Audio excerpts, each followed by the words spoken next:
제29장 홍산의 몰락과 새로운 무림 질서 17화.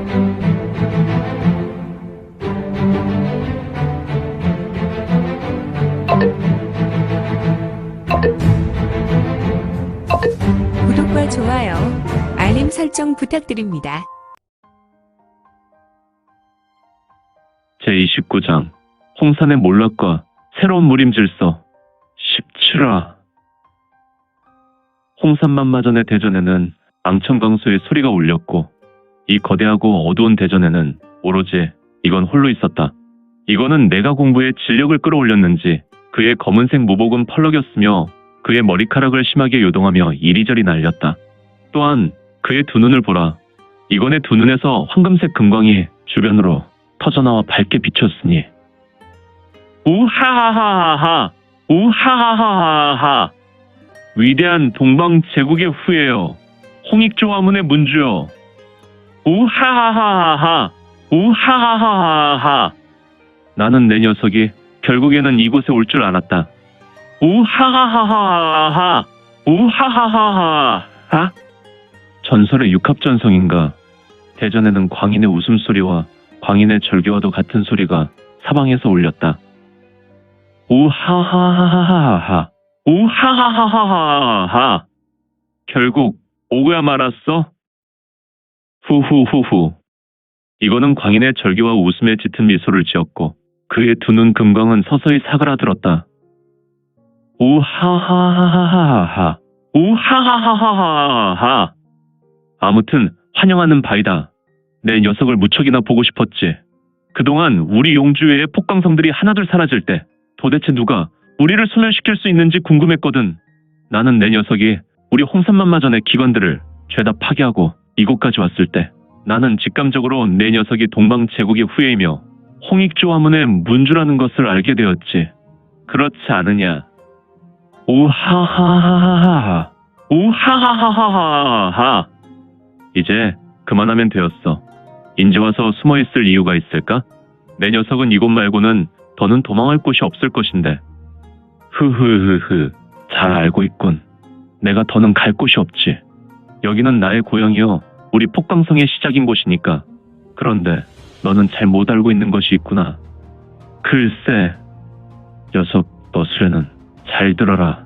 나는 처음부터 도망한 것이 아니야. 다만 너와 최적의 조건에서 싸우고자 이곳으로 온 것이지. 후후후후. 최적의 조건이라. 그렇지. 최적의 조건. 이곳은 나에게 근원의 힘을 주는 장소이거든. 바로 아수라 본기가 넘치는 곳이야. 우리 홍산만마전의 뿌리가 바로 이곳이거든. 과연 그럴까? 너는 정말 하나는 알고 둘은 모르는 녀석이구나. 엥? 뭐라고 씨부렁거리는 것이냐? 뭐 말이 그렇다는 것이지. 너의 고향과도 같은 곳이라면 나의 고향 같은 곳은 아닐까 싶다. 이건의 말에 홍산만마전의 전주, 폭광성중 만마성, 용주의 진주 도량은 한동안 음성이 들리지 않았다. 저벅, 저벅, 저벅. 이거는 자기가 서 있었던 주위를 천천히 걸었는데 꼭 그 같은 모습은 고관대작의 대공자가 저녁에 산책을 나와 걷는 모습과도 같았으니 그는 적을 주변에 두고 시종일관 여유로운 자세를 잃지 않았다. 저벅, 저벅, 저벅. 녀석, 똥 마려운 강아지같이 주변을 맴돌다니 내 녀석에게 닥친 환란이라는 것을 이제 시작하겠다. 흐흐흐흐. 나는 내 녀석을 수천 년이나 기다려왔다. 아수라께서 준비하신 만마대전이다. 만마대전이라. 저벅, 저벅, 저벅. 현재 이거는 육합전성을 통하여 진주의 위치를 찾고자 했으며, 또한 이거는 홍산만마전의 전주 도량의 생각을 읽어내려 하여 대화를 이어나가고 있었으니, 그리고 그는 제자리에서 원을 그리고 대전 바닥을 보며 천천히 걸었다. 저벅, 저벅, 저벅. 우주만물은 자연섭리라는 테두리 안에서 시간이 흐른다. 모든 일상은 이 원칙 안에 놓여 있다. 우리는 이를 인과관계라 부른다. 지금 명나라가 세워진 원인은 원의 타락으로 이어진 국력약화로 이어졌고, 중원에서 살았던 한족들은 새로운 날을 소원했고, 여러 인과관계를 통해 주원장을 선택하여 명나라가 세워진 것이다. 주원장은 강소성에서 응천부를 세웠으며 하늘의 부름과 백성의 부름에 응답하여 응천부라는 상징적인 궁궐을 만들었다는 것이다. 지금 중원에서 사는 자들도 인과관계의 법칙 속에서 살고 있었다. 홍산만마저는 우주 만물이 창조된 후로 하늘의 계획 속에 있었으며 이를 견제하는 홍익조화문도 하늘의 계획에서 만들어진 것이다. 결국 홍산만마저는 명나라 시대에 폭주하였고 이를 제거하기 위해 홍익조화문의 문주가 나서게 되었는데 그것이 바로 72 폭강성의 대표로 용주였으며 동방제국의 후예인 이건의 대결로 수면 위로 올라온 것으로 볼 수 있다. 결국 중원의 무공의 시초는 홍산만마전의 유물이었으며 동방제국의 무술은 홍익조화문의 유산이었으니 이 홍산의 결투가 진정한 하늘의 적통으로 인정받는 것이 아니겠는가.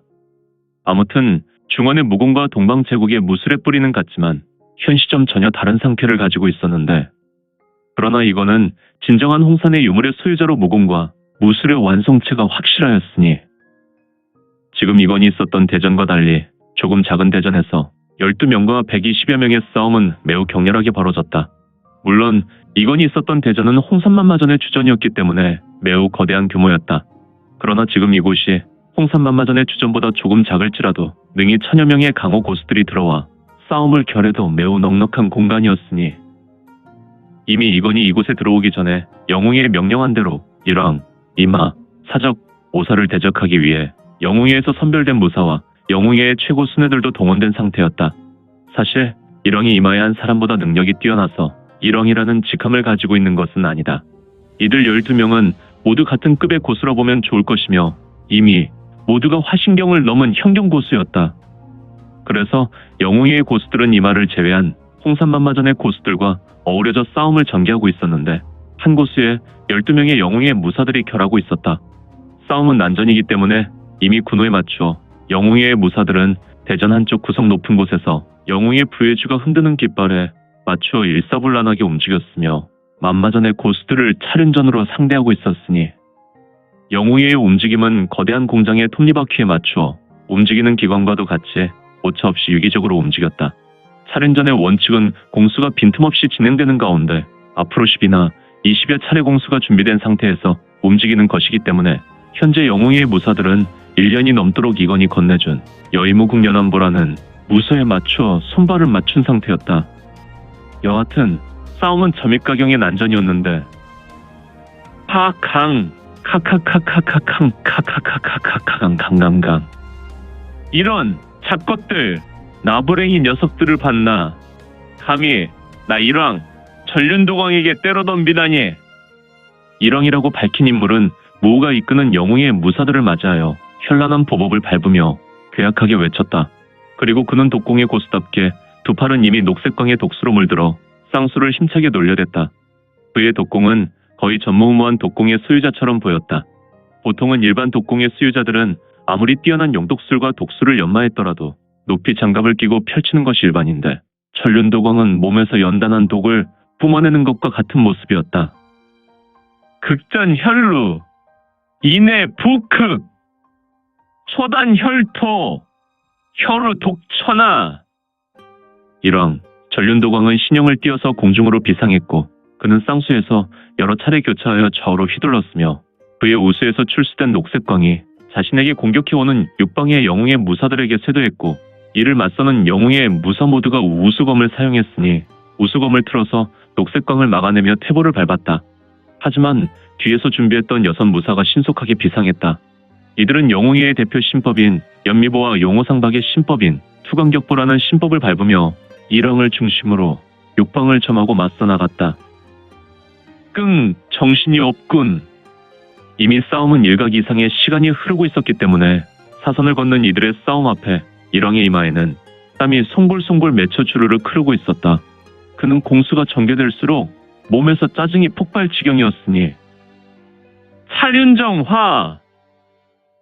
12명의 무사를 지도하는 무호가 튀어오르며 우리와 같은 외침에 6 무사는 일제히 우측으로 돌기 시작했으니 이들은 공중에서 투강격보를 더욱 열심히 밟고 힘차게 달려나갔다.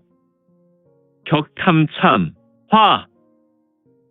6 무사는 각자 우수를 출수하여 일왕인 전륜도광에게 격공장을 날렸으며 전륜도광은 순간 6 무사의 내가 공부를 감당해야 하는 어려움으로 그는 다급하게 본인의 동문절해인 파륜독벽이라는 호신공을 펼쳤다.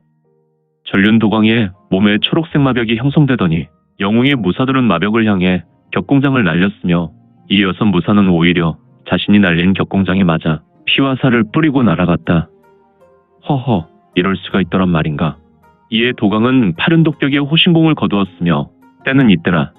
모으는 전륜도광 바로 앞에서 호련히 나타나 사궁세 도미세 팡 팡.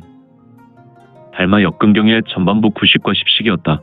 모호의 우려와 같은 함성과 함께 모호의 쌍장은 도광의 가슴을 적중하였고 뿌려맞은 홍삼만마전의 일왕 전륜도광은 10여 장주르륵 밀려나갔으며 그는 모호를 노려보며 큰 대상으로 휘청거리고 있었다.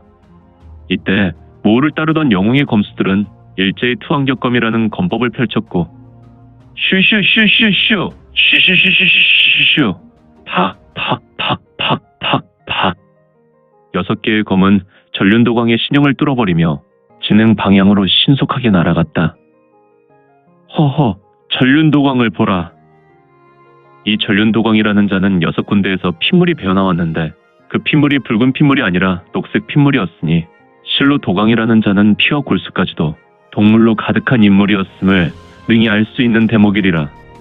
아무튼 그는 결정적인 공격 앞에서 점차로 시야가 흐릿해갔다. 이때 영웅의 여섯 무사가 공중에서 떨어져 내려와 일왕을 둘러쌌다. 모두 비켜라! 모호는 영웅의 여섯 무사에게 우렁차게 외쳤고 일광 천홈파! 모호의 우수검지에서 지강이 쏘아졌으며 영웅의 무사들은 모호의 손가락에서 광속과도 같은 집업에 직감적으로 대경할 집업임을 인지하고 모두 보법을 밟으며 상계했다. 이때 모호의 지강은 와류성강의 모양으로 쇄도했다. 슈슈슈슈 슈슈슈슈 슈슈슈슈슈슈 팍! 퍽! 수박이 터졌다. 휘청! 쿵! 소림사 이대 선승 모호가 쏘아낸 지강은 대단한 것이었다. 전륜도광의 머리는 산산조각이 되어 녹색의 피와 뇌수가 사방으로 튀었으니 모호의 와류성강은 실로 대단한 것이 만약 모호 앞에 장강의 지류였다면 좌우를 가를 수 있는 위력처럼 보였으니 말이다.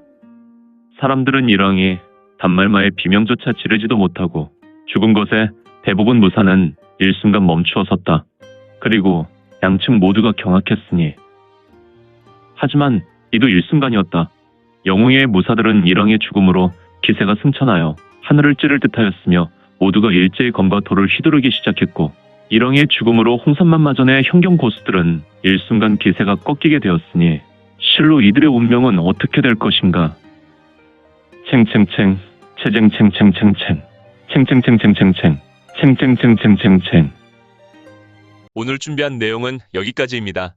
앞으로 우리 민지원에 매거지는 신무협 소설과 더 많은 부동산 정보를 같이 공유하고자 합니다.